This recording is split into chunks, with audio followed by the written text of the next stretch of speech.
C'entro anch'io, c'entro anch'io. Bentrovati, un nuovo appuntamento con C'entro Anch'io speciale C'era una volta. E c'era una volta sì, perché questa cosa davvero oggi non c'è più. Che cos'è? Che cos'è? Tu lo sai? Sai cos'è? come si chiama? Come si chiama? Incudine da calzolaio. Effettivamente il nome è incudine, però vedete che non è l'incudine utilizzata dal fabbro. Esatto. Però il nome è quello, veniva utilizzata effettivamente dal calzolaio. Scarpolino. Dallo scarpolino, c'è questo perno, questa base di legno, Sì. asse di legno, e sopra questi due perni con queste forme particolari. A che servivano questi, cara Federica? Ah, questi servivano per riparare i stiai. Me lo mettevano dentro lo stivale, così riuscivano a tenerlo fermo e loro avevano tutto. La struttura per riparare lo stivale. La struttura per ripararla, e per le scarpe più piccole veniva utilizzato il treppiede che abbiamo raccontato Sì, esatto, già esatto. in una precedente puntata. Invece per gli stivali questa forma, questo attrezzo appunto incudine. Va bene, abbiamo imparato una cosa nuova, ora vediamo come vanno le cose in centro. Abbiamo interrogato qualcuno. Vai, andiamo tra l'incudine e il martello, via.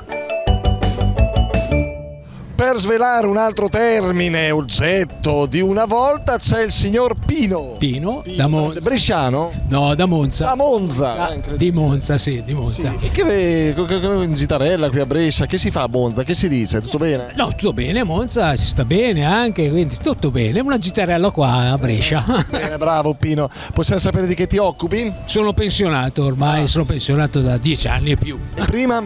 Ero un meccanico. Ah, meccanico, bene, bravo Pino. Allora, vabbè, insomma, questi oggetti erano utilizzo nelle campagne bresciane, ma penso anche in zona Monza si vedevano. Questo in realtà, cos'è secondo te? A cosa assomiglia? C'è una rete, no? Con dei fili di ferro. Mi sembra più come una museruola? Una museruola. Una cosa così, effettivamente, guardandola, serviva per coprire la bocca cane. delle bestie. Certo. Non solo dei cani, anzi. Solo a tutte le bestie che Paradossalmente di più dalle bestie, per impedire che mangiassero, perché ecco. poi mangiavano, magari si distraevano nel lavoro e non. Certo, va bene, certamente. A Brescia hai imparato cose nuove. Sì, no, questo sì, è una cosa, una museruola. Secondo te il nome corretto, Pino, è museruola o chichero?